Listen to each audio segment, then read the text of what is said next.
ഇന്ത്യയുടെ ആദ്യത്തെ വിദേശ പ്രതിരോധ നിർമ്മാണ പ്ലാന്റ് ഏത് രാജ്യത്താണ് സ്ഥാപിച്ചത്? മൊറോക്കോ. മൊറോക്കോയിലെ കാസാബ്ലാങ്കയിലാണ് ഈ പ്ലാന്റ് സ്ഥിതി ചെയ്യുന്നത്. ടാറ്റ അഡ്വാൻസ്ഡ് സിസ്റ്റംസ് ലിമിറ്റഡ് ആണ് ഈ പ്ലാന്റ് സ്ഥാപിച്ചത്. ആത്മനിർഭർ ഭാരത് പദ്ധതിയുടെ ആഗോള തലത്തിലുള്ള വ്യാപനത്തിന്റെ ഭാഗമായാണ് ഈ സംരംഭം. 2025 ലോക അൽഷിമേഴ്സ് ദിനത്തിന്റെ പ്രമേയം ഡിമെൻഷ്യയെക്കുറിച്ച് ചോദിക്കൂ, അൽഷിമേഴ്സിനെ കുറിച്ച് ചോദിക്കൂ. Ask about dementia, ask about Alzheimer's. September 21 Alzheimer's ദിനമായി ആചരിക്കുന്നത്.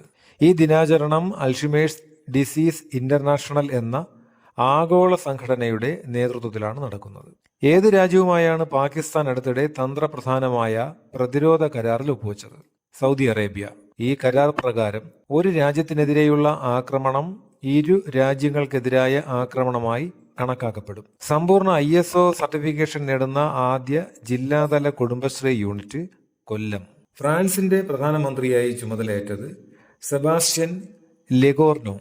യുവജന പ്രക്ഷോഭത്തെ തുടർന്ന് രാഷ്ട്രീയ അനിശ്ചിതാവസ്ഥ ഉടലെടുത്ത നേപ്പാളിൽ ഇടക്കാല പ്രധാനമന്ത്രിയായി അധികാരത്തിലേറിയത് സുശീല കാർക്കി.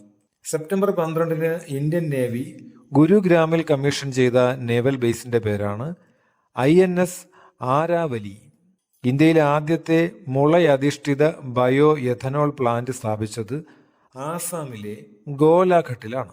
റഷ്യ പുതിയതായി വികസിപ്പിച്ച ക്യാൻസർ വാക്സിന്റെ പേരാണ് എൻഡറോമിക്സ്. യുനെസ്കോയുടെ കരട് പൈതൃക പട്ടികയിൽ കേരളത്തിൽ നിന്ന് ഉൾപ്പെട്ട പൈതൃക മേഖല വർക്കല കുന്നുകൾ.